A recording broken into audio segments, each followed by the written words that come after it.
कहते हैं कि जिंदगी एक जंगल की तरह है, जहां हर दिशा में खतरे भी हैं और अवसर भी।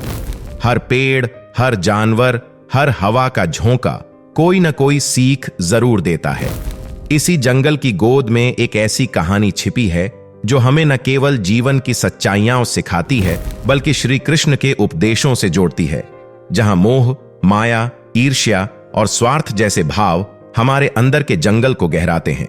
आइए शुरू करते हैं यह अद्भुत यात्रा। कहानी सिंह, सियार और बंदर का जंगल। बहुत समय पहले की बात है। एक गहरा और घना जंगल था, जहां जानवरों का एक समृद्ध समाज बसा हुआ था। जंगल का राजा था एक बलशाली सिंह, जिसे सब राजन कहकर बुलाते थे। राजन न्यायप्रिय था, लेकिन धीरे धीरे वह सत्ता के नशे में चूर होता गया। उसके आसपास चापलूस सियार और चालाक बंदर ने उसे घेर लिया। सियार हर दिन उसकी तारीफ करता। महाराज, आप तो देवताओं से भी श्रेष्ठ हैं। आपकी दहाड़ से ही तो वर्षा होती है, सूरज निकलता है। बंदर मनोरंजन करता, झूठे किस्से सुनाता और राजन के हर फैसले में सही कहा महाराज कहकर हां में हां मिलाता। धीरे धीरे जंगल का संतुलन बिगड़ने लगा। ईमानदार और मेहनती जानवर जैसे हिरण, हाथी और गौरैया उपेक्षित हो गए। सिंह अब उनकी बातें सुनता ही नहीं था।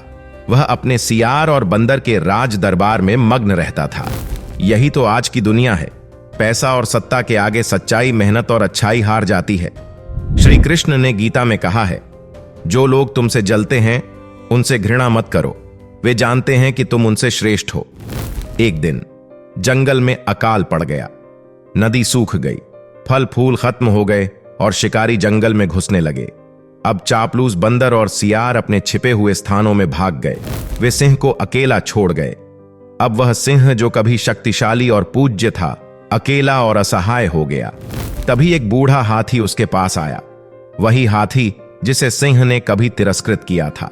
हाथी ने कहा, राजन, समय सबसे बड़ा शिक्षक है। जो दूसरों को अपमानित करता है, अंत में अपमान उसी के हिस्से आता है, लेकिन जिसने गलती मानी वही सच्चा राजा होता है। सिंह की आंखों में पश्चाताप के आंसू थे। उसने जंगल वासियों से क्षमा मांगी और फिर से ईमानदारी से राज चलाने की शपथ ली। सभी जानवरों ने उसे स्वीकार किया, क्योंकि क्षमा मांगना और खुद को सुधारना सबसे बड़ा साहस है। आज के समाज में भी यह कहानी उतनी ही सटीक है। हमारे जीवन में भी ऐसे लोग होते हैं जो हमारी चापलूसी करते हैं, लेकिन मुसीबत में साथ नहीं होते।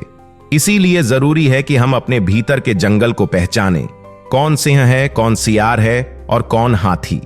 श्री कृष्ण कहते हैं, अपमान सोच समझ कर करना। अपमान वह उधार है जो समय आने पर ब्याज सहित लौटता है। जीवन की कड़वी सच्चाइयां। पैसा सब कुछ नहीं, लेकिन उसके बिना सब अधूरा लगता है। पर केवल पैसों से इज्जत नहीं मिलती। इज्जत मिलती है अच्छे कर्मों और व्यवहार से। कई बार हम अपनों पर ही भरोसा करते हैं और वही हमें धोखा दे जाते हैं। यही तो आज का समाज है। इंसानियत से ज्यादा व्यापार है। लोग सिर्फ दिखावे में रहते हैं।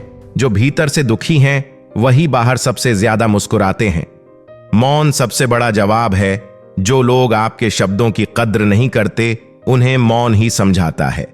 श्री कृष्ण के अनुसार मन ही सबसे बड़ा शत्रु और सबसे बड़ा मित्र है। अगर हम मन को काबू कर लें तो कोई भी दुख या हार हमें नहीं तोड़ सकती। गीता में श्री कृष्ण कहते हैं, कर्म करो, फल की चिंता मत करो। आज अगर आपके पास पैसा है तो लोग आपके अपराध भी भूल जाते हैं, पर अगर आपके पास विचार, संवेदनशीलता और सच्चाई है तो आप उस समाज को बदल सकते हैं जो झूठ और दिखावे पर टिका है।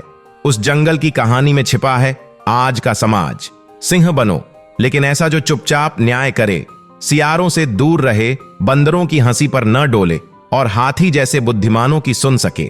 हर इंसान के भीतर भी एक सिंह है, एक सियार है, एक बंदर है और एक हाथी है। चुनना तुम्हें है, तुम कौन बनोगे। अगर आपने आज की सीखों को अपनाया तो आप न केवल अपनी जिंदगी बदल सकते हैं, बल्कि दूसरों के लिए भी प्रेरणा बन सकते हैं। याद रखो, जिसे तुम खो चुके हो वह शायद तुम्हारे लिए नहीं था, लेकिन जो तुम्हारे पास है वह अनमोल है। उसकी कद्र करो। श्री कृष्ण का अंतिम संदेश, जब मनुष्य अपने कर्म में आनंद खोजने लगता है, वही उसकी पूर्णता की शुरुआत होती है। अगर यहां तक आए हो तो प्लीज वीडियो को अपना लाइक सब्सक्राइब जरूर देकर जाना। वीडियो देखने के लिए आपका बहुत धन्यवाद।